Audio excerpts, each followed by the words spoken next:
Good evening, everyone. Welcome to the Town of Selma Board of Adjustment meeting. It is February 19th of 2026. We're meeting at the Selma Jernigan Building, and it is 6:00 p.m. I would like to do a roll call. We have Mr. Tony Lewis, Present. Angela Thomas, Present. Sarah McAllister, Present. Mark Peterson, Present. and Jennifer Edwards present. We also have Dalton here. We have Megan, legal counsel, in the, and several others in the audience.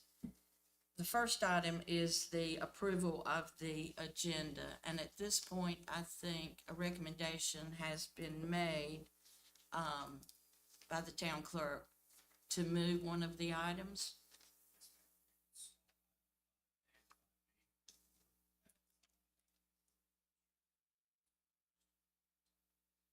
Does anyone have a problem with that? Okay, do I have a motion to accept the agenda with that change? So moved. Second. Okay, second went to Angela. All in favor? Aye. Okay, moving right along, we have a consent agenda. And on that, the first item is the approval of the minutes, which were very brief from our, our last meeting. So did anyone see a problem with those minutes, or if not, could I have a motion to approve those minutes? Make a motion that we approve those minutes.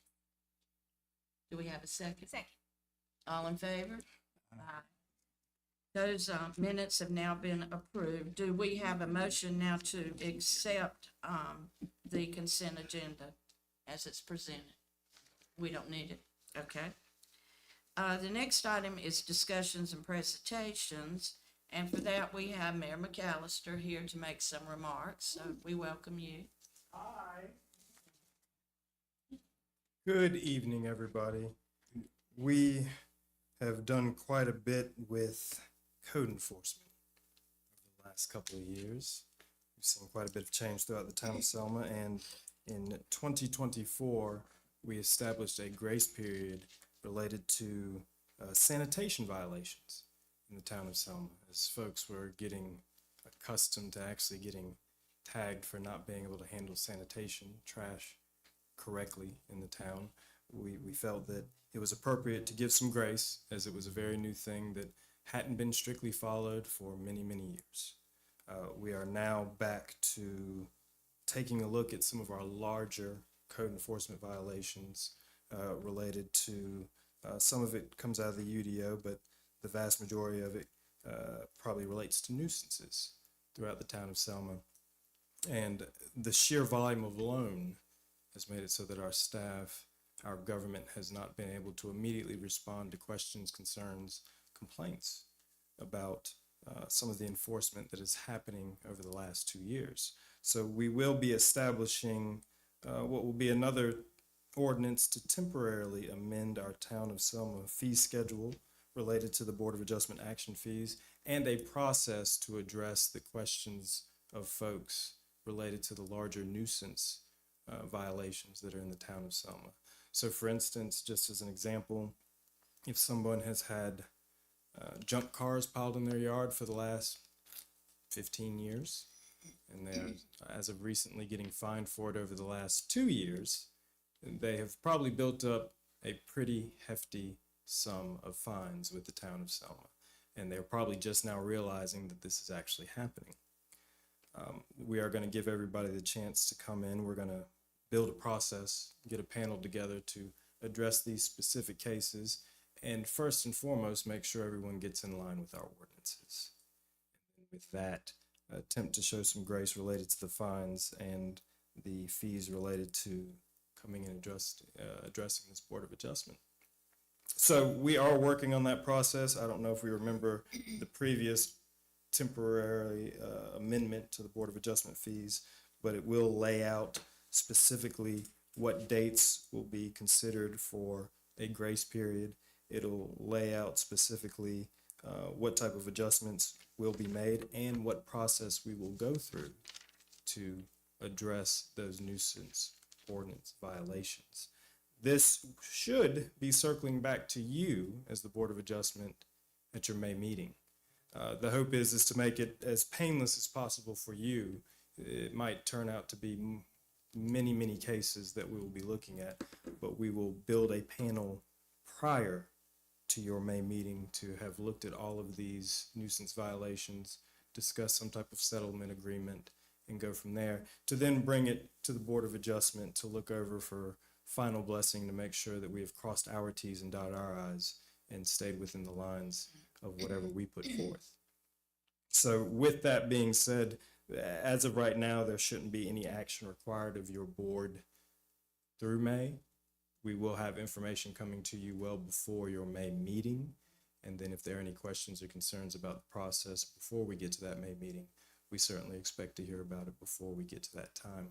But I just want to make you aware that we will be most likely addressing that process at our first March meeting, and then making sure that that information is widely available for our citizens and our stakeholders in the town of Selma. Does anybody have any questions for me about that process? We try to be nice in the town, so. Thank you all for being willing to serve this community. I know sometimes it can be a nag, but it takes very special people to give up your time to serve. So thank you very much. Everybody have a wonderful evening. Take care. Thank you, Mayor. Thank you. Since we have had an adjustment to the business items, we are now going to consider the variance at 508, 512 South Webb Street, 2025-241, BAR 508, 512 South Webb Street application, staff report, survey, and deed. It is my understanding that we are not going to go through the entire case again. We are just to consider, to elaborate on findings of fact 1 and 4. So with that being said, we have staff here to present, and who is representing Mr. Gill. If you'd like to come in, we can swear you in at one time and then begin. So we won't need to swear Mr. Carter in. Okay. But if Mr. Gill, rolls in and is gonna provide some testimony, we'll get him sworn in. And Madam Councilhead, so my client thought we were gonna be second, so he's coming back. He'll be here just a minute. He actually had to help with his wife and kids for between stuff since we were second on the agenda. If you want to start, I've got to go through some of the law at the beginning. We should be ready to swear him in after he comes in, if that works for you. That's fine. Thank you. Taylor, you want me to go ahead and get you sworn in? Yeah. All right. And do you affirm that the testimony that you're about to give is the whole truth and nothing but the truth? I affirm. Perfect. My applicant. You want me to go ahead and get him sworn in as well? Okay. He will swear.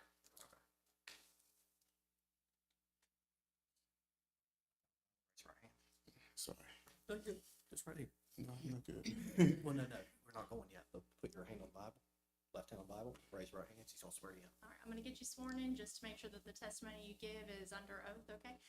Do you swear that the testimony that you're about to give is the whole truth and nothing but the truth, so help you God? I do. All right, thank you. I read this normal. Yes, sir. Yeah. Okay.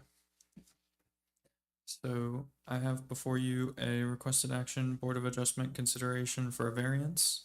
This is for petitioner Caesar A. Gill.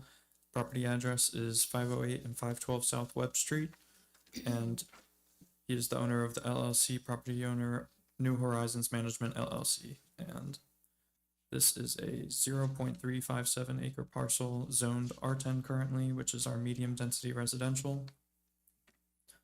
The petitioner is seeking an exemption subdivision of the parcel into 2 lots.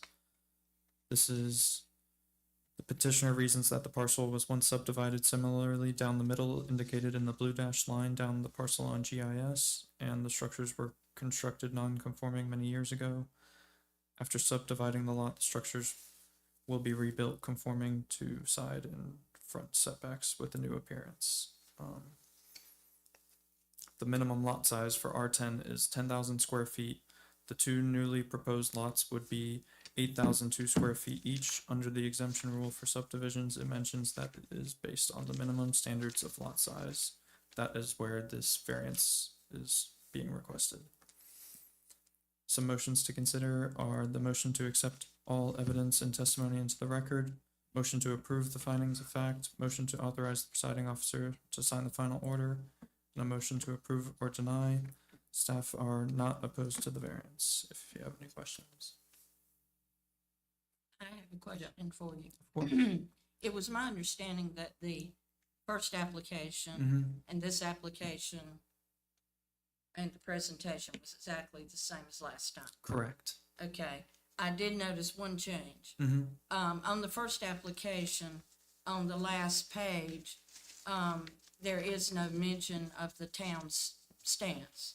Mm-hmm. On the second one that's just been submitted to us, it now says staff has no problem with it. So why was that changed? Yeah, initially, I tried to stay objective in my stance, and I was informed that it would be better to give opinions on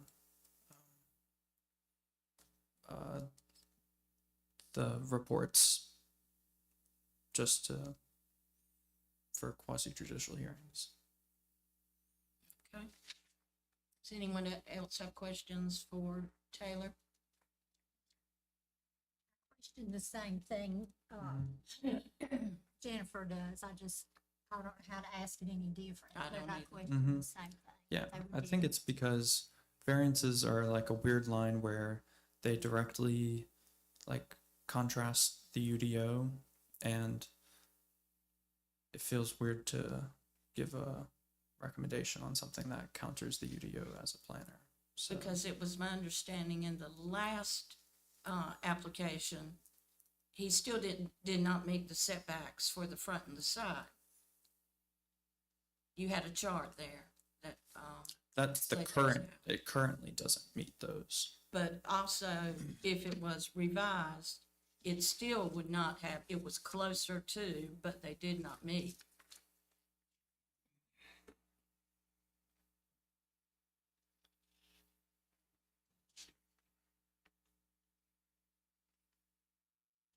I believe the front setback was 30 feet and the side is 9, which would be meeting the setbacks. I thought the setback was 10 on the side. It says 8. 8. Okay, thank you for that.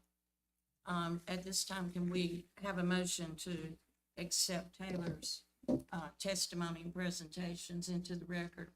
So moved. Second. All in favor? Aye. Okay, now we'll turn it over to your attorney. We do need you to state your name and address for the record.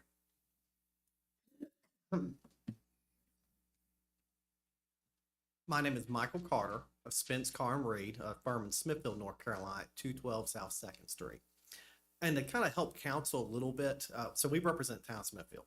So to give a little background, some of what Taylor responded to, one thing that I see with this, typically your staff's going to give a recommendation regardless. Variances are weird because you're doing a variance. That means by automatically it's not going to be the exact same as the UO. You're just trying to make it closer.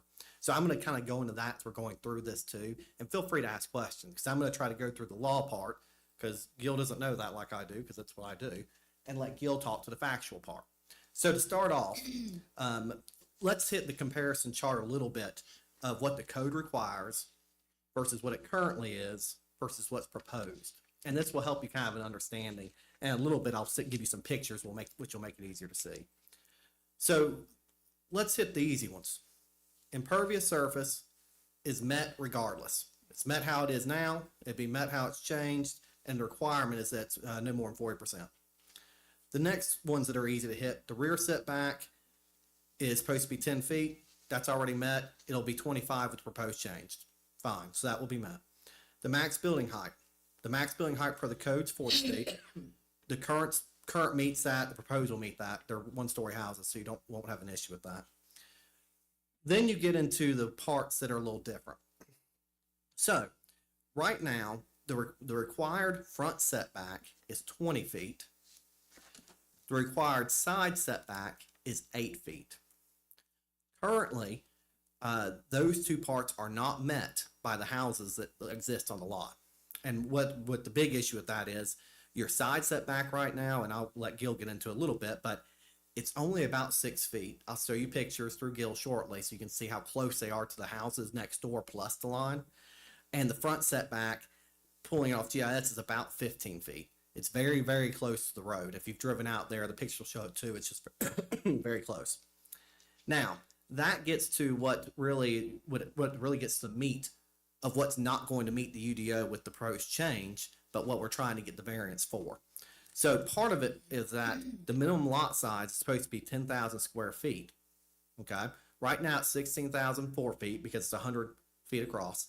It'll be 8,002 square feet with the change for each lot. The minimum lot width is supposed to be 75 feet. Right now it's 100 feet, but with the change it would be 50 feet. This also matches what's on both sides of this property and what most of that subdivision is. I'll show you the 1910 plat because that's where all this comes from. It's very old, so you can see like the houses next door, which you'll see in the pictures. They're also kind of built in the same manner because they were built so long ago. So a few things I'm going to go through just to go through a few of your codes and explain. And I've already promised Megan I'll keep this to 15 minutes, so I don't waste y'all's too much of the time today. But a few of the codes on this to keep in mind. You're only looking at two findings as you've already stated.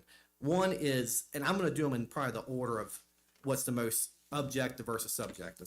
So finding 4 in your code is that the requested variance is consistent with the spirit, purpose, and intent of the ordinance, such that public safety is secured and substantial justice is achieved. And that's the first one you're going to hear me start going through as we put on more evidence. Then you're also looking at finding of fact 1, which is unnecessary hardship will result from the strict application of the ordinance. It also adds a note that it shall not be necessary to demonstrate that in the absence of the variance, no reasonable use can be made of the property. Now, I'm going to hit very briefly the burden. The burden's on us.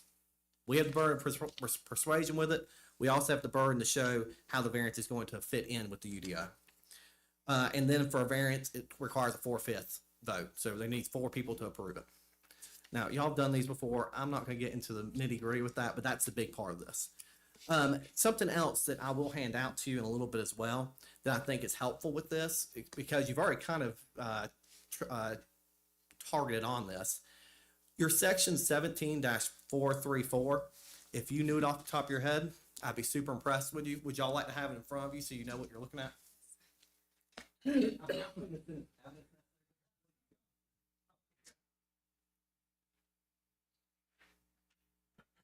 Now, that whole section's important, but once he gives it to you, I'll read C, which is poorly showing my highlight, but I'll read C, which is what I think really is kind of helpful in this situation. So C states, no lot created after effective date of this chapter that is less than the recommended width as set forth in this article shall be entitled to variance from any building setback requirement. The reason I point that out, this is looking at the fact that we're going from what should be a 75-foot lot to a 50-foot lot in the front. Well, it's pointing out that a big requirement that this code, when the UDO was made, it was very worried about, is that to at least meet the setbacks with that, which is what we've done and what Mr. Gill's doing with this change. He'll meet all the setbacks and actually exceed the setback requirement. So now your front setback's going to be 35 feet when the requirement's 25 feet, versus now it's about 15. And then your side setbacks, you're going to go from what was, you'll see when I show you the picture, it's pretty much on the line, and it's only about 6 feet, 6 to 8 feet from the house beside it. So it's going to go from what that was when it's supposed to be at least 8 to 9 with the house and 10 with the actual back portion of the property. And we'll show you that as well. So at this time, to keep it moving, I'm going to call Mr. Gill up. All right, so you've done this before. You've got to share this with me. I'm loud, so don't worry about that. I might cough a little bit. I recovered last week, so don't worry. I'm not sick anymore. But I'll be loud. So just make sure you're talking so I can hear it, and we'll go from there. Okay. State your name for the record, please. Cesar A. Gill, And you own what company? New Horizon Management. That owns the property, right? It does, yeah. Okay, we're only looking at 1 and 4, so I'm not going to make you do the whole dance I normally do with these. I'm going to hand you something that's marked as Exhibit A. Can you just briefly, before I hand this around to the council, tell me what it is? Well, this is showing 2 properties, you know, that the company purchased, that we purchased. And, you know, what I really want to do, like I say, is bring this thing, you know, like a better to the town. put like 2 new houses there. That are also gonna meet, the code, the size that we need. Oh, let's not go too far at a time. So this is a GIS image showing how the property currently sits, right? Yes, And it's showing 501 and 512 South Webb. Mhm. And the numbers are on there, correct? yes, It also shows the neighboring properties on each side. yes, sir. Can you turn to page 2, please? Now, page 2 is a picture taken this morning of the property on 512 South Webb, which is blue. Correct? Yes, Okay. And it kind of gives you an idea how close it is to the next house. Can you turn the page? So this is on page 3. That gives you an even better view to see where it is in relation to the house beside it and the current shape of the house on that property. And this is how you bought it, when you've gotten this house spent, correct? yes, Can you go to page 4, please? Now we're looking at 508 South Webb, correct? yes, And it shows you with the house beside it. And if you go to page 5, well, it doesn't show it. Well, but it shows the houses, it shows the cars in between it, and it also shows that how close it is currently as well. And again, that's how the house was when you bought the property, correct? yes, Okay. Now, you've done other work throughout the town of Selma, correct? yes, I have, Now, you've done several different properties. yes, But you have a property at 210 South Green Street, also the property beside it, which is at 208, as well as at 305 West Watson, which are ones you've done to kind of can show how you've done work before. yes, Now that's what's marked as Exhibit B, right? yes. And council, to save time, I'm gonna tell you, if you turn on, as soon as you get this one, if you turn to page 3, that's gonna be the easiest for me to show you.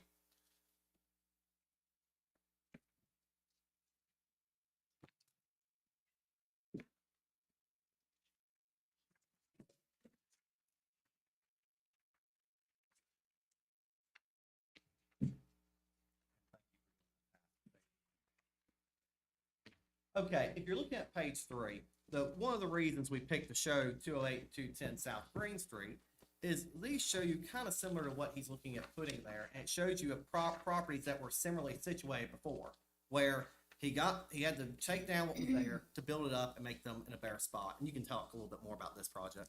Well, actually, there was empty lot, both of them, Okay, and then what I did, I just built these 2 houses there. and this is similar to kind of what you're planning on building now, correct? Definitely, yeah, And the goal is you're trying to, again, like you did on here, create space between the properties that currently exist. yes, Okay. Now, council, you already have this, but we're gonna hand around what's been marked as Exhibit C. These are the 2 plaques. And what's important about the 2 plaques, and I don't know how familiar y'all are with surveys, but when you get them, in the bottom right corner, or I'll let you get them so I can actually walk you through it a little easier too.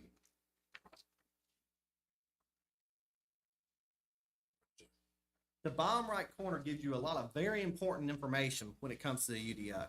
So I'll have Gil read through it, but it gives you the zoning as well as the lot width. Can you read these real quick, please, Gil? I would do apologize, but I left my glasses. You're fine.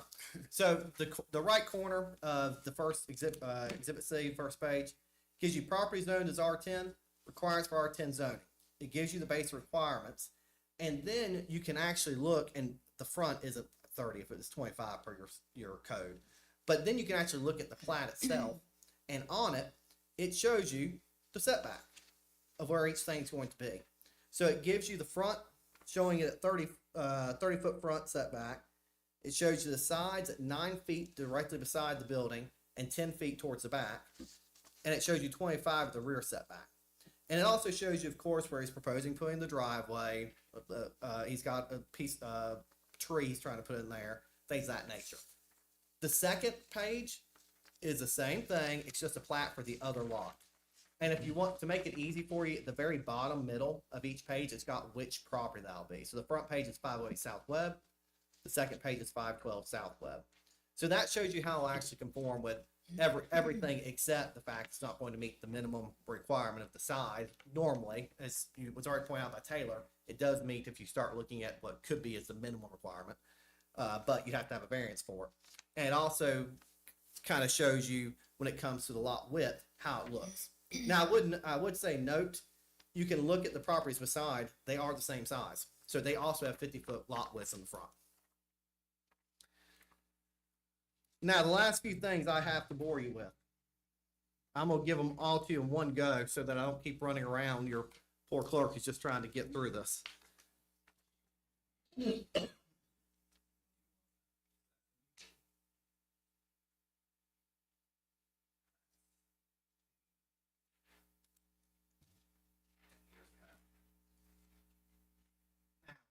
These, you don't need to spend much time messing with. It's literally just showing you what the whole area is, the 1910 subdivision that's from the public record.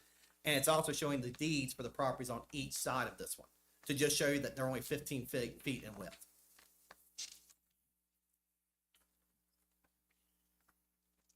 Now, and while you're looking a little bit at that, so Gil, what are you trying to do with this property? What's your general idea here? We've kind of shown it, but what are you actually doing? Well, like I said, I want to build those two houses, in order, to keep it, actually. Yeah, to keep it so it can actually have someone live in it Yeah. and enjoy it and actually further the area. Yep. Now, a few things I wanted to go through with you too that are more law related with it. A variance isn't binding on you where you're stuck doing the same thing for another property. A variance is per property. So you make a variance for one property does not mean you have to do that in the future. That means if Gil came back in front of you, he might have a different property. It's up to the leisure of the council at that point. The big thing with this is, as I've went through, we're trying to really fix it from the current issues, which are really there's health risks with it because you've got a front setback that's very close to the road. But if you look at the pictures from the first exhibit, what's even more worrisome is the side setback. It's right on the line, the houses right now, and at this point, the houses beside them are so close, I'm not sure they meet the setback either. So if there's a fire or there's something that happens, these houses are right beside each other. So you're at least getting two down every time with this. And that's a problem. That's a big health and safety risk. Now, something else that kind of goes with that is you can see where the cars are of the neighbor next door. I'm sure they're on their line or very close, but you've got a car parked in between what's probably about 6 to 8 feet. There's problems there too. If something's going to happen, that's going to be a problem. Now, I've went through how this would meet with the change of how it would meet with the UDO, what would be the issues, but what it would actually meet, which would be the setbacks, which clearly your UDO favors is very important. But it's also important to note you've already made findings that this hardship wasn't created by Gil, and that this hardship is one that is due to the unique situation of this lot. That's your findings 2 and 3 you previously made. So what's important with that too is that, okay, these are properties that they aren't development friendly. I'll let Gil talk that in just a second, without making this change. Because without it, the only real thing he could do is put a single house, which for someone who's going to develop or build, doesn't make sense to do it. He'd be better off just fixing the houses there because they're grandfathered in. So that means you're stuck with what's there though. You can't really do so much more. You can try to make it look nicer and band-aid it, but some of the existing issues, what's been there, those are problems. And Gil doesn't want to do that. He wants to be able to actually make buildings to help on this. Is that a true statement? That is absolutely. I just want to put two brand new houses there. And if you're trying to fix up these houses, what are some of the problems you foresee? Because you build, I'm not a builder. Well, as you can see, so they are in really bad shape, and we don't know exactly what is in there, since this thing was built, so, and if I had to turn it down, like to put one, it would have been like, worth it for me. So I would have fixed it in that case. So would you have to sell it? What would you have to do if you can't? Just realistically for you, if you're trying to make a living with this, what would you have to do?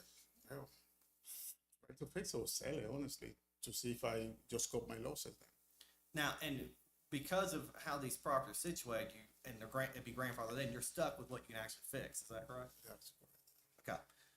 Now, that really hits on both the first finding and the second finding. The fourth finding, which is the one you're really looking at, I've walked through how this tries to meet the UDO better. We've walked through the public safety portion of it.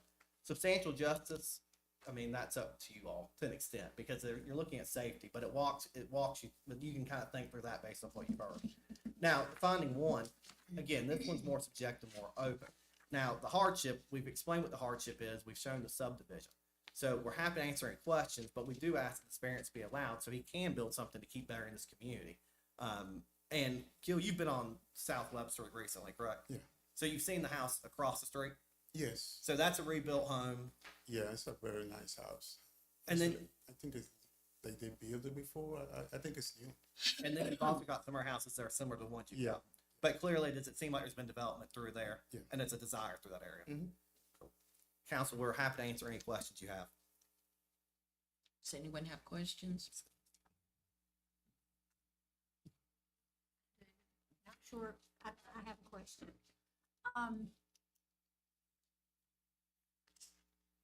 Why couldn't you just tear those two down and build one house on that lot? On both lots, just have it one house. It wouldn't be worth it, you know, as an investor for me. It wouldn't cut it, honestly. It wouldn't make no sense. But then that would be a personal hardship to you, but not to the property. Just to clarify, when you're looking at finding fact one, it's unnecessary hardship result from strict application of ordinance.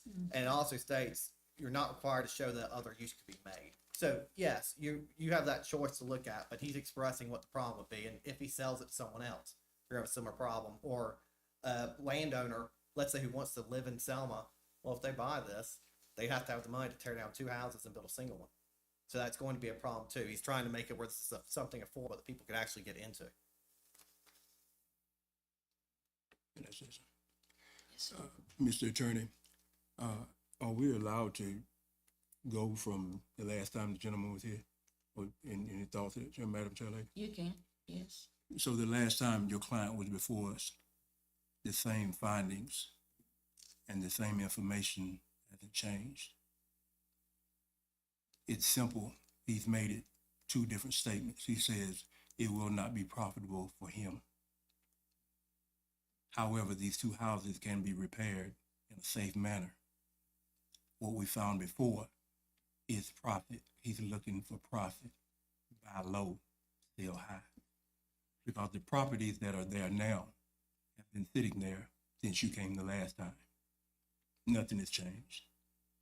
So what it really boils down to call a thing, you want to have properties so you can charge more and make more in a low income area. That's the thing.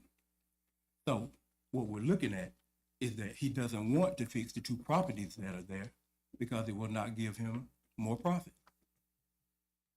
Is that correct? Because he said he's an investor. So let me clarify a few Please do. things. Yes, sir. So you're not, when this goes to Superior Court and gets set back, Uh-huh. it's telling you have to look at those two findings, which means you are looking at, you're making new findings based off today for finding 1 and 4.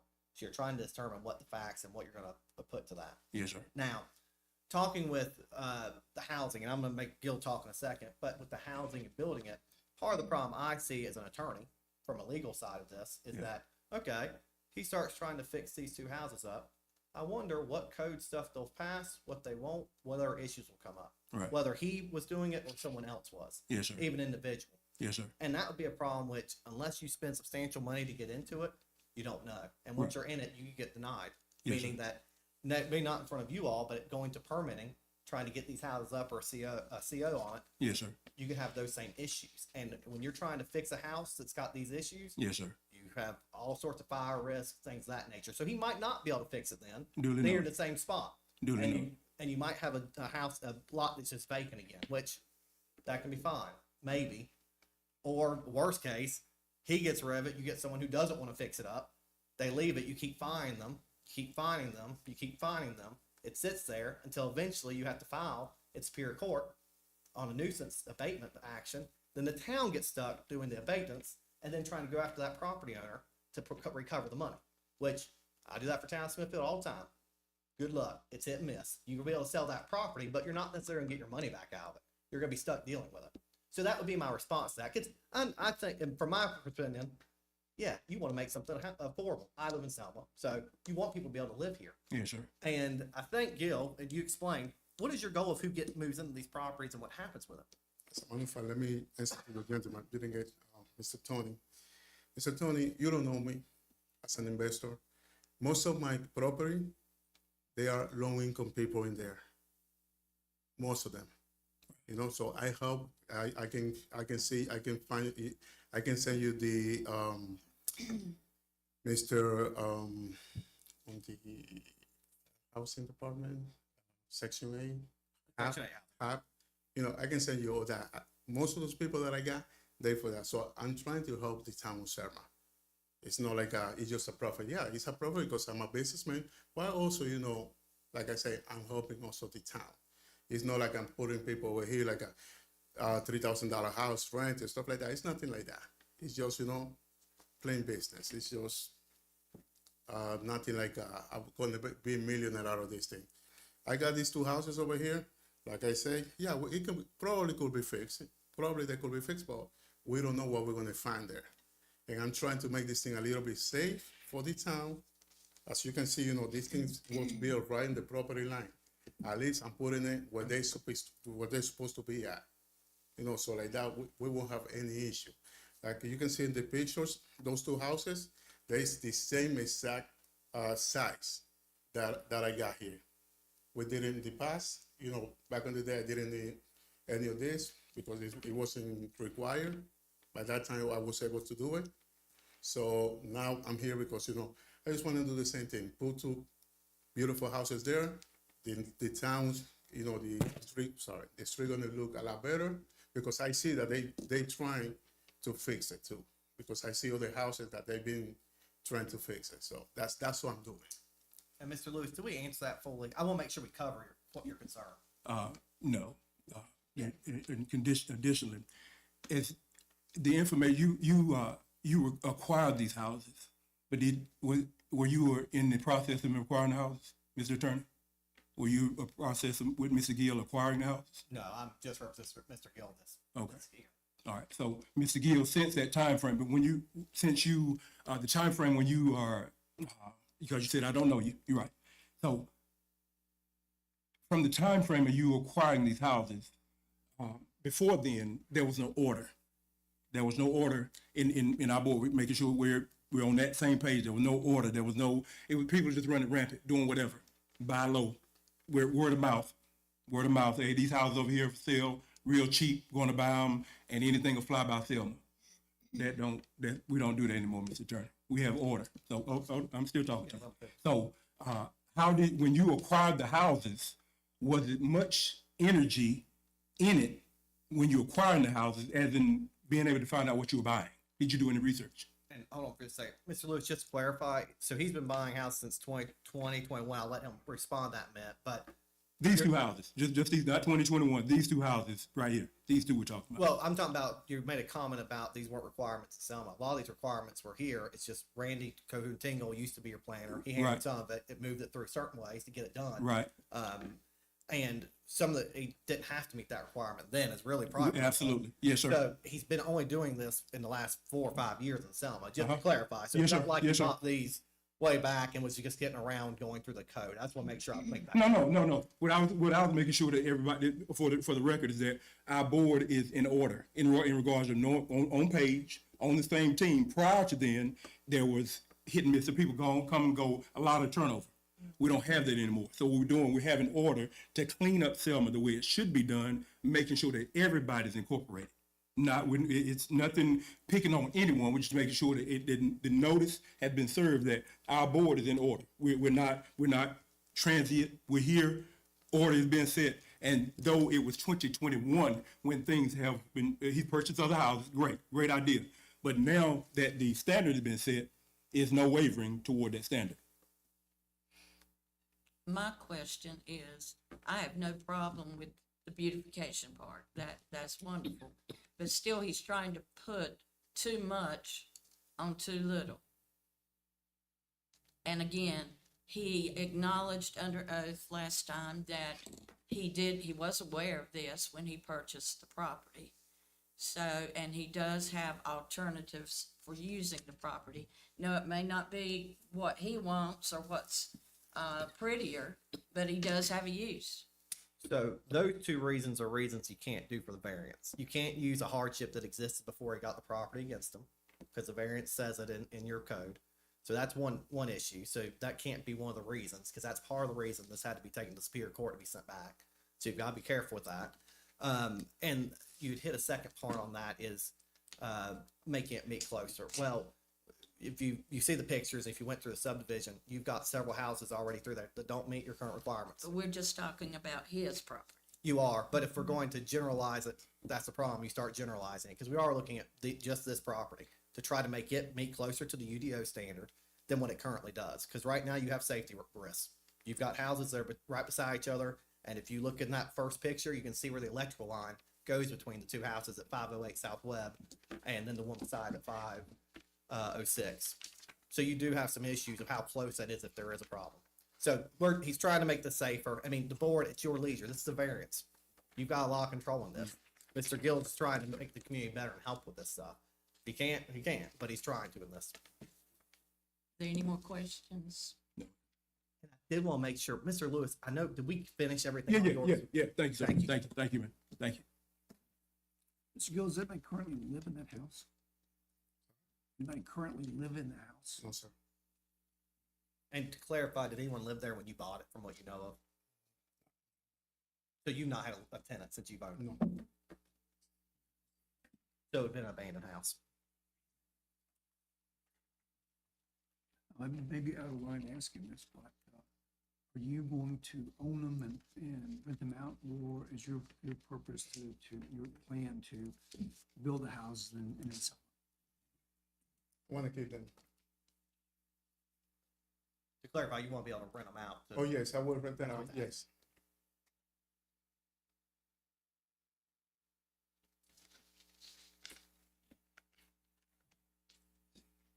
Any more questions? Because when we close the public hearing, we can't. I just want a point of clarification. So just to make sure I'm understanding, so the options you have as an investor are you could gut the houses as is, correct? I'm sorry? You could, like, if you wanted to fix them up, you could gut them completely and redo them and they would sit right where they are, correct? Or you could, what you're proposing today is tear them down, move them so they fit the setbacks, but then there are two portions of the R10 that they no longer fit, correct? Or you could just sell that property completely. And to make sure I do my part, I move to introduce all evidence, into evidence for Superior Court purposes, as well as object to any statements that are made that are the opinion of opinion of counsel matters, where the matters of fact that have been shown through evidence produced by their report. And so I'm just making sure I meet all my requirements so I don't get in trouble with that. And to clarify one more thing that you stated on that a minute ago, with the two houses there, gutting them, you don't know if you'll be able to actually make them pass to get a CO or anything you want to live in, correct? I don't know the words that. Thank you. Say that again. What do you mean by that? So with the houses currently abandoned, Mm-hmm. if he's going to have to try to get these through the town of Selma or anything, he's got to go through permitting with Johnson County. Mhm. You can see how the houses look right now. Mhm. There's no guarantee that even gutting these houses are going to be enough. We don't know structurally, there could be other issues with it. So he takes that risk. He could spend the money on that to do it, but you don't know. These houses might not meet permit. They might not be able to be fixed in a manner to be able to be permitted. Now, maybe they can't. That's an unknown. And that's on Gil to an extent, but also, I mean, he's got to look at practically of what you go into. I wouldn't, as a homeowner, as a first time home buyer or something, I wouldn't buy property like that when I don't know what I can do with it. So you're looking at someone who's got more, who's more involved, who's done this with properties to see what they can do. You can see the state of the houses. There are some questions of whether or not you can rebuild these houses in a manner that'll make them when they pass code. That's another reason it's a little worrisome that the electricity, you can see the lines are still connected everywhere. Thank you for the clarification. Do we have a survey that shows existing property? No, you just have your GIS that shows where it's a 100-foot thing. And you can actually go off the 1910 survey, which is what it's based off of, but you see how it's fairly useless. We just something would show property lines and where the structure currently sits. Yeah, if you look at that GIS that's on Exhibit A, let me see. For your benefit, Dalton's gonna pull it up and put it on GIS, if that helps. So, and I'll try to, This is it right here. I'm gonna approach make it a little easier. You've got they got the address points. So you can see each address. Okay. So this shows you where the house currently sits. The one I keep harping about is the electrical line that's going here. Yeah. This one should have something. I couldn't see it taking pictures going out there, but that's kind of where you're sitting now. And that's kind of the problem where you've got this distance, you can see how close it is with the car right there. And right here, you're on the line, you're very close to the street. There is some safe and health concerns that I would have, and I think Mr. Hill has as well. I have a question. Okay. Angela? When you purchased this property, did you go in the houses? Did you view the houses? I did. Not like, just because they don't give us that much time to go in, because we paid for these things, for these properties. So I didn't have that much time like to go and do like a deep inspection. So that's why. And one more clarification, your finding fact in 2 and 3, you already approved at the last hearing. That's the one that's hardship results from conditions that are particular to the property, such as location, size, topography. And it says hardships arising from personal circumstances as well as hardships arising from conditions or they're called neighborhood or general public may not be a basis. You're not looking at finding fact 2. You've already said he passed that one. So you can't go off of some sort of hardship condition particular to the property or to him based off that. And then hardship number 3 is a hardship did not result from actions taken by the applicant or the property owner. Again, you find the founding that wasn't due to his actions, that the property was already in this shape when he received it. So just to clarify, you're not making decisions on findings of fact 2 and 3 again, and you've already passed those in the affirmative for him. Just to make it easier, because you're only looking at 2. It just gets rough when you have to break it down like this. Thank you. So there are currently 2 structures on that lot.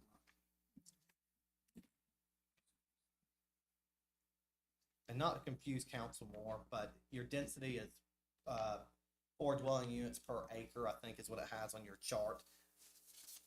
And I did do some math on that. I don't think it's that helpful for us, but just so you full disclosure, you know it. Right now, you've got 1.428 would be the ratio, and you've got 2 houses, so that's off 0.572 from what would need to happen for that lot, for that to be conforming.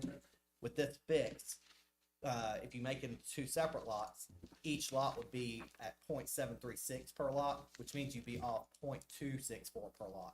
Again, much closer to what the UDO is trying to do versus what it is now. To me, it's more stats and numbers. This can be played either way of it, but that's just so you know, I did check the math on it just to say. The structures currently, do they currently have asbestos siding on them?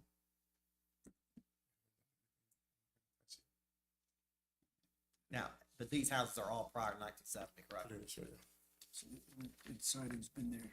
It sure looks like it.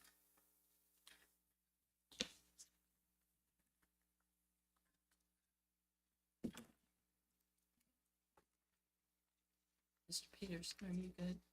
You have more? I'm good. You're good. No more questions for the attorney? Thanks. Gil? Thank you. At this moment, we need to make a motion to close the public hearing. So moved. Second went to Angela.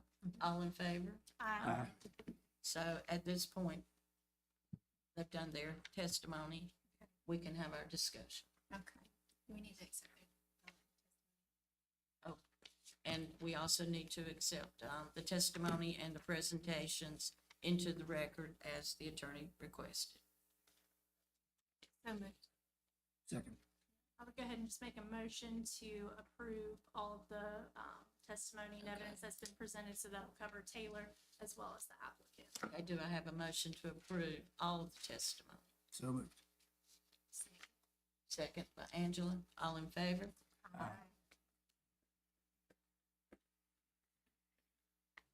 Discussion. Yes. Let's go. So in looking at this, in my mind, we are pretty much switching out compliances. So we are losing the minimum lot size and the minimum lot width, but we're gaining the front setback and the side setback. And in reading it, I feel that, I believe that losing those 2 and gaining the setbacks gains more safety for those homes. Pulling them away from the electrical lines that they were discussing, just giving space between neighbors, I think, is a better choice as far as the compliance is concerned. It also upgrades that neighborhood. It's sort of compliance. I pass your other two, Mr. Gill, I pass your other two, properties every day. And I'm very impressed with, how they look and, you know, what you've done there.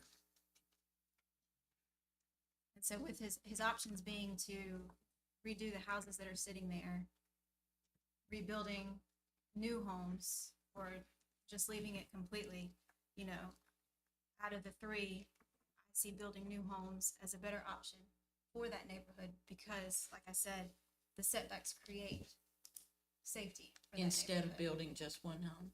Yes. Because with building just one now, you would meet the 10,000 feet requirement. Mhm. And with these, it's 8,002, I Yeah, believe, each. if you divide.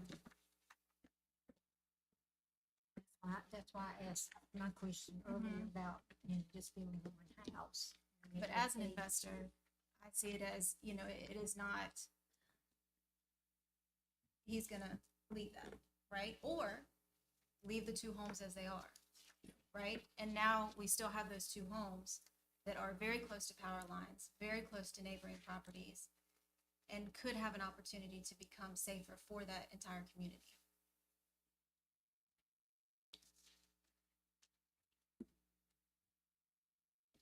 And something would upgrade the neighborhood. I couldn't understand. And something would upgrade the neighborhood there.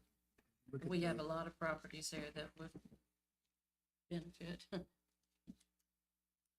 But just looking at just facts alone, you know, not even appearance, just facts alone, having these setbacks would increase the safety. And I think that should be number one priority. And, using, modern, building materials. 'Cause these things are, I mean, they're fire traps or death trap. Now, at our last vote, the vote failed. What has changed now to lead you in a different For direction? me, it's seeing some of the uses that is planned for this and seeing, you know, knowing what is done in that other area. That, and the council approved those, or the Board of Adjustments approved these. And, neither of those is on a R10, and neither of those is on, 10,000 square foot lot. I mean, those are there, but it's, you know, it's probably about 8,000 on those. I mean, there's a precedent there that, carries over, I do believe. And like I say, it would upgrade that neighborhood. If you've ever driven by there, there are two very nice little houses that, people who are living there are maintaining them very well, and, you know, it's upgraded that neighborhood over on that side. Mr. Lewis, your contribution? I'm still thinking. Because I'm with the idea, the one house. I think where you're going is, we're tightening up on our ordinances. Yes. Code enforcement, that sort of thing in the town. And it sounds like you're afraid that if we start this, we, Snowball. Well, keep doing. I think it's already been started. From where? From those houses there? These two, it was started, these have been up there. When were they built? When were they These before? two, my guess is probably about 2 years ago. we can't ask them questions. Hope now. I'm- I mean, To the best yeah. of my, I can't ask any questions, but to the best of my recollections, and again, I drive by there every day. And, that was probably about 2 years ago.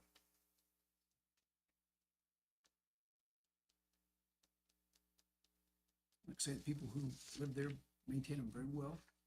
It's really upgraded that part of that town. Otherwise, it'd be 2 vacant lots there. And here, you get 2 death traps here. I mean, can you with a clear conscience, if somebody renovate that, but still you're gonna be stuck with that. And should there be a fire there, those things would go up.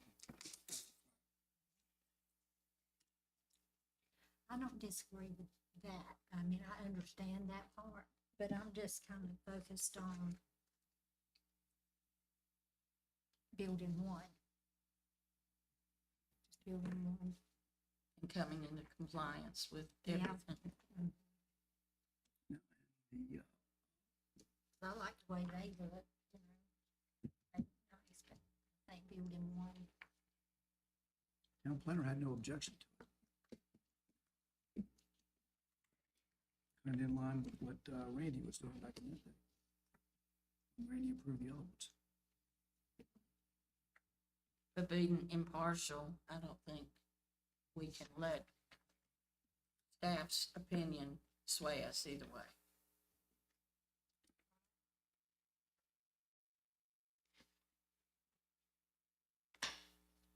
That's a data point, though.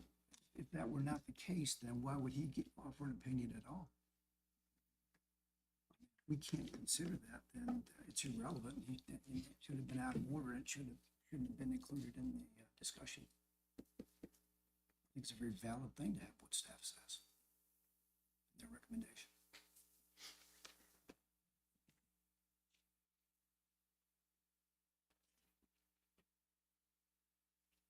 I know we asked a question about why that wasn't on the previous one. There was no comment, no staff opinion or anything on that one. But it was on this one. Megan, may I ask a question? With unnecessary hardship underneath findings of fact one, is that strictly towards the applicant, or could that be an unnecessary hardship towards the town overall?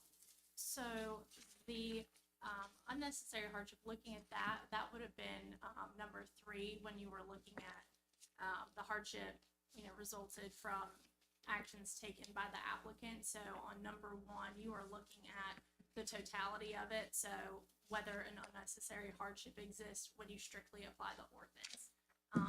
And, you know, for your benefit, one thing that Mr. Carter did indicate, and that is in the UDO, is in addition to the actual standard you're looking at, it also states it shall not be necessary to demonstrate that in the absence of the variance, no reasonable use can be made of the property. So that's kind of referring back to the tearing down and putting one property on there. You know, they don't have to show that there's no reasonable use on the property. So just keep in mind, you know, you're looking at material, competent, substantial evidence for your decision.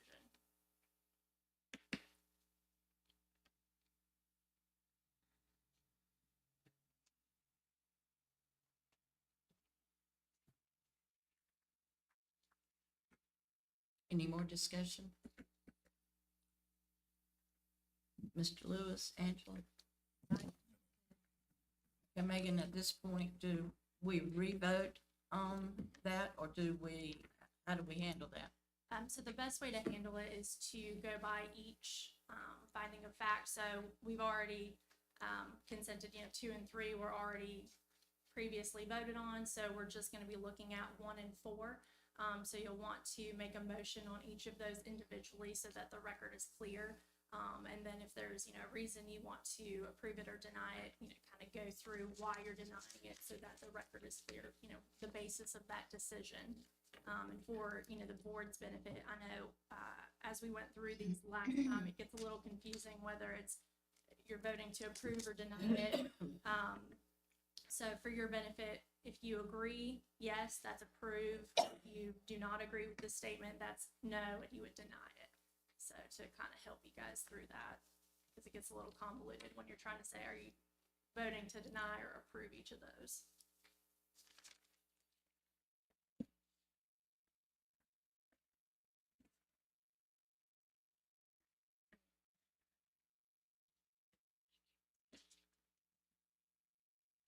Are we ready to do a vote on finding of fact number 1? Okay. Do we agree that an unnecessary hardship would result from the strict application of the ordinance? It shall not be necessary to demonstrate that in the absence of the variance, no reasonable use can be made of the property.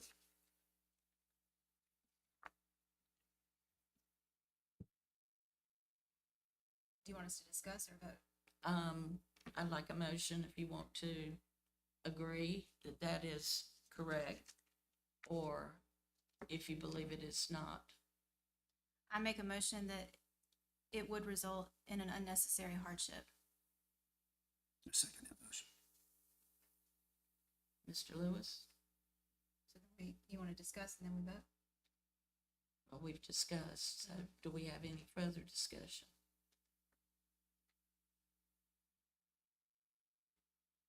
How do you feel, Mr. Lewis?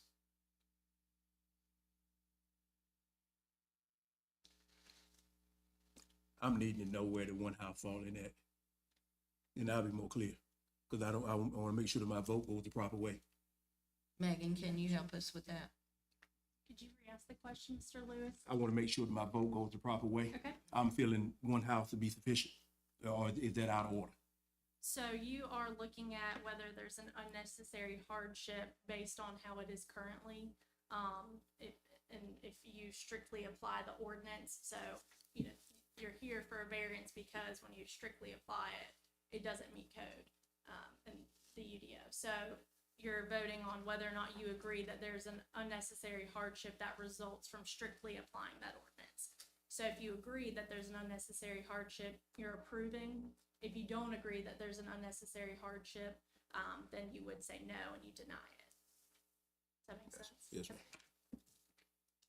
So as far as discussion, I will say that I do see an unnecessary hardship because if Mr. Gill wants to do anything with those houses, they have to stay right where they are. And so all he's doing is just moving them to a different space on that lot. So I do believe that it does create an unnecessary hardship for him, For him or the property, though? both. For the property, yes. I agree. Okay, the motion is on the floor. We have a first and a second. Now we need to vote. Mr. Lewis? I don't agree. So we have a nay. Angela? Nay. Myself would be a nay. So that is 2-3 in denial. And you'll still want to go through the finding of fact for number 4, just so that we've got the record clear. Okay. Number 4, the requested variance is consistent with the spirit, purpose, and intent of the ordinance, and such that public safety is secured and substantial justice is achieved. Help us with understanding that clearly, Megan. So when you're voting on this, you're looking at the proposed changes through the variance, and if you believe that those proposed changes comply with, you know, the purpose and intent of the ordinance. So when these ordinances were established, you know, someone might not have foreseen, you know, these houses potentially being too close to each other. And, you know, when you consider that, it may or may not comply. And so you're trying to look through, you know, as Mr. Carter presented evidence on the safety, and if you believe substantial justice is achieved by either approving to allow the variance or to deny it. Okay, do we have a motion?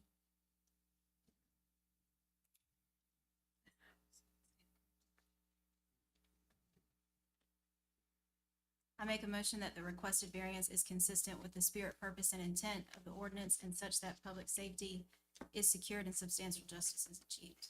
Second. Mr. Lewis?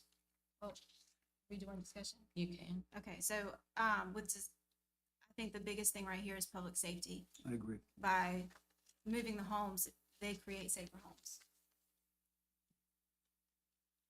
Even though it does not adhere to the ordinance. It's still creating a safer home than what's currently there. I think too, if he built one house and all the setbacks and everything, ordinance were, proper and proper, that would be safer too. But And he's, it would still- at the end of the day, he's a businessman, But right? that's And- not an option. Go The ahead. option is that, and then compared to what currently there.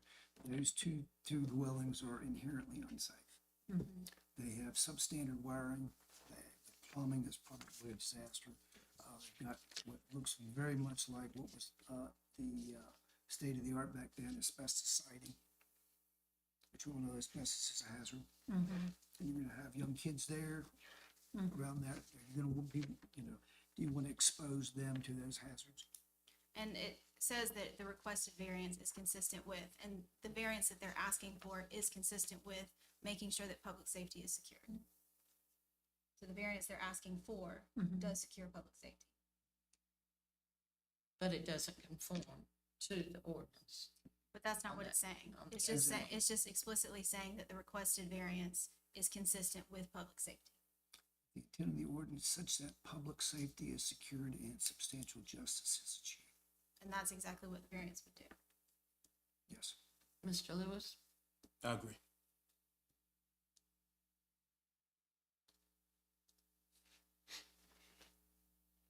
Ms. Thomas? I agree that the public safety would be secured with this one. Yes. I agree. I agree. So that motion passes. So at this point, Megan, So at this point, you have to have all 4 findings of fact approved in order for the variance to pass. So you would go ahead and just make a motion to deny since you are still lacking, finding of fact number 1. okay. Do I have a motion to deny the variance by the finding of fact number 1 not being met?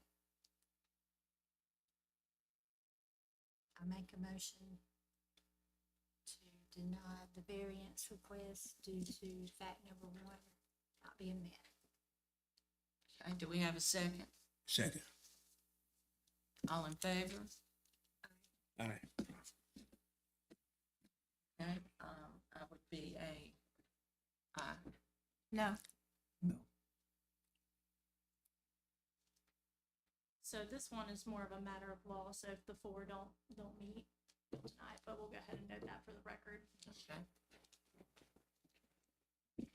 So that concludes this case.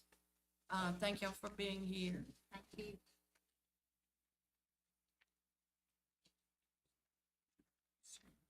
Okay, the next item we have on our business agenda is a variance for 300 South Endurance Way. Who is representing that property?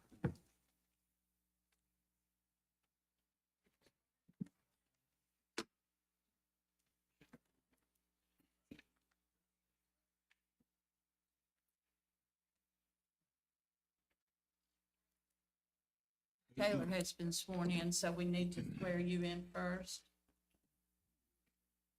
Will both of you be talking? Okay, yeah, I can get you guys all just sworn in at once if that's okay. Do you have a preference to swear or affirm? Okay. So if you swear, you're gonna use the Bible, and then if you affirm, you won't. So do you swear that the testimony that you're about to give is the whole truth and nothing but the truth, so help you God? Yes. Thank you. Do I have a motion to open the public hearing? So moved. All in favor? Aye. Taylor is ready now with his presentation for the staff. Yes, so I have before you a Board of Adjustment consideration for variance. This petitioner is Adventure Development LLC / Eastfield Associates LLC. The property address is 300 South Endurance Way, and they are also the property owner of this. They also have the representative who's leasing, which is a Sheets business. And the size is 2.91 acres. The current zoning is IB Interstate Business with a MUD mixed-use district overlay with the Eastfield district. The petitioner is seeking to reuse an abandoned sign that is located on the property. The petitioner states that it currently has a permitted pole sign capturing I-95 southbound traffic and a monument sign capturing internal patrons of the shopping center, but does not have direct signage exposure to US 70 or 95 northbound. Under our Section 17-1109 Permanent Signs Code, it only allows 1 monument sign and 1 pole sign for IB districts. So this abandoned sign that is being proposed, that has long existed, They are saying an engineer has deemed it structurally compliant and they are seeking a variance to have a second pole sign. The motions to consider are motion to accept all evidence and testimony into record, motion to approve the findings of fact, motion to authorize the presiding officer to sign the final order, and a motion to approve or deny. Staff are not opposed to this variance. If you have any questions, we could also have the applicant testimony first. That might help too. Does anyone have any questions for Taylor? Please state your name and address for the record. I'm Tom Anastasi. I live in Johnston County at 99 Meadow Mist Drive. Actually has a Garner address, but I live in Johnston County. And I'm a Sheets employee. Here before you, as Taylor said, as Adventure was developing the land around us, around the entire parcel, we noticed that there were these three abandoned signs on the property, property that we're leasing. Actually, excuse me, there's two on the property that we're leasing, one is off property. So out of the two, we had an engineer, as Taylor stated, just see if they were structurally sound. And they ended up being structurally sound. We are just proposing to reuse one of those and just put new sign faces on it. As Taylor said, they've existed for a long time. And I think it would give really good exposure to the customers or the public coming down 70 who wouldn't be able to see any signage for our site that is already per ordinance. The monument sign internal is really benefiting the internal patrons who are already in the center. The sky sign, as Taylor said, is getting good exposure to I-95 southbound. So the I-95 northbound ramp, not really northbound traffic, but as the top of the ramp, this reuse of this sign will have good exposure to those customers and any local traffic on 70. It's in a great spot just for exposure to those customers as well. So respectfully, we're just looking just to reuse that sign. And we do have signage already permitted for the site. So before Adventure would go and demolish these, we wanted to come before the board just to see the possibility to reuse them. Reuse one, excuse me. And what's in the packet is just a mock-up of potentially what it could look like. We would still have to get a zoning permit from the town, and even though our engineers said they were structurally sound, we'd still have to get a structural permit from Johnston County to actually attach new signs. But the new signs that we would propose would be much less than what is currently there. Our estimates that's currently there, I think, is about 140 square feet, and our sign would be less than that. Anyone have any questions? Not gonna keep that 60s each sign up. No, that was one that we selected not to try and reuse. No, could be on the historic register, you never know. So you have other signs that would be for 95. Yes, sir. Yeah, we will have a sign that is closer. So if you're on 95 South, you'll see it and have time to react and get off the ramp. I-95 northbound, you wouldn't see either one, so you wouldn't have time to react. But if you're at the top of the ramp exiting for something else, and then both signs most likely would be visible, it's more that it is most beneficial to the 70 traffic who wouldn't have any exposure to the I-95 sign or the internal monument sign in the shopping center. And you've most likely been to the development. If you miss that main entrance to Eastfield, no one's going to come in to visit not only the rest of the retailers, but Sheets as well. Any further questions? Angela? I'm thinking, Okay. how to So okay, you want to reuse a sign that's already there.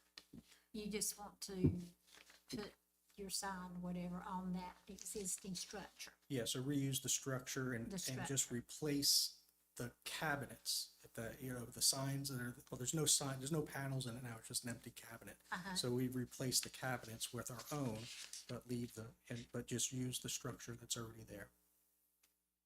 And they would abolish the second.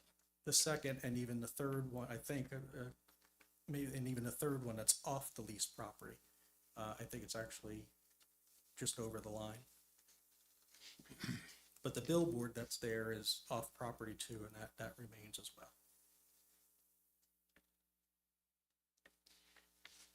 I want to make sure I understand this. What exactly is the variance request besides just using the sign? I'm sorry. So we're already It's just permitted, not clear. we're already permitted for the allowable signage for that type of, for that development by Uh-huh. having the sky sign, by having the monument sign and any signage on the building. Okay, So the variance is for additional signage to reuse something that's already there, in addition to what has already been permitted. okay. And I'm I sorry, got you. Taylor, is that Okay, okay? that makes sense. Is that good? Yeah. That makes sense. Yeah, that's pretty much, they got permitted the already allowed one monument and pole sign. The Uh-huh. abandoned sign was considered abandoned, so it wasn't considered. And they are looking to reuse it, so it would Okay, count as an extra. I got you. Okay, thank you. Any more questions? Or do I have a motion to close the public hearing? And to accept Taylor's testimony and presentations and your testimony and presentations into the record. So, two motions. So moved. Second. All in favor? Aye. Okay, we need to go through now, the findings of fact and review each one to be sure we are in agreement or disagreement. Because as a quasi judicial hearing, this is one of those necessary things we have to do. Item number 1, unnecessary hardship would result from the strict application of the ordinance. It shall not be necessary to demonstrate that in the absence of the variance, no reasonable use can be made of the property. Do I have a motion that we agree? So moved. Second. All in favor? Aye. Item number 2, the hardship results from conditions that are peculiar to the property, such as location, size, or topography. Hardship resulting from personal circumstances, as well as hardship resulting from conditions that are common to the neighborhood or the general public, may not be the basis for granting a variance. Do I have a motion to approve item number 2? So moved. Second. All in favor? Aye. Item number 3, the hardship did not result from actions taken by the applicant or the property owner. The act of purchasing property with knowledge that circumstances exist that may justify the granting of a variance shall not be regarded as a self-created hardship. Do I have a motion to approve number 3? So moved. Second. All in favor? Aye. Number 4, the requested variance is consistent with the spirit, purpose, and intent of the ordinance, and such that public safety is secured and substantial justice is achieved. Do I have a motion to approve number 4? So moved. Second. All in favor? Aye. Aye. All of the findings of fact have been met, and with that being said, the variance has been approved. Do I have a motion for me to sign off on that variance? So moved. Need to agree to the variance first. Yes, and Madam Chair, for the record, if we could get just a Okay. motion to approve the variance. Okay, in do I have a entirety. motion to approve the variance? So moved. Second. All in favor? Aye. Okay, and now do I have a motion to allow me to sign the order for the variance? So moved. Second. All in favor? Aye. The variance is granted. Anything else we need to do with that, Megan? tie that up? One more thing, I believe for the prior matter, I don't know if there was a motion to, allow you to sign the order that denied Okay, the variance. If we could go ahead and get that so that you don't have to, come back together as a Okay. board to review it before signing. so on the first, do I have,